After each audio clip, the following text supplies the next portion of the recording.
રહ્યા છો YNN news. હવે જોઈએ અગત્યના સમાચાર.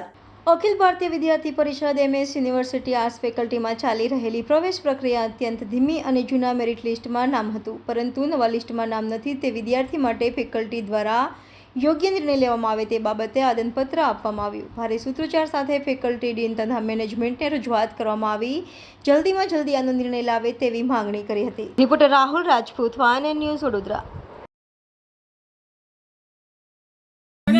कि हमारा मेरिट लिस्ट में पहले नाम था पर अभी नहीं आया है और वो सुसाइड करेगा तो उसकी जवाबदारी कौन लेगा? गलती किसी की भी हो पर विद्यार्थी यहाँ पीस गया है मैडम. યુનિવર્સિટી MS યુનિવર્સિટી મહારાજ સાહેબ યુનિવર્સિટી કેટલા ઘણા દિવસોથી ઘેરાવમાં વિવાદોના ઘેરાવમાં થયેલી છે.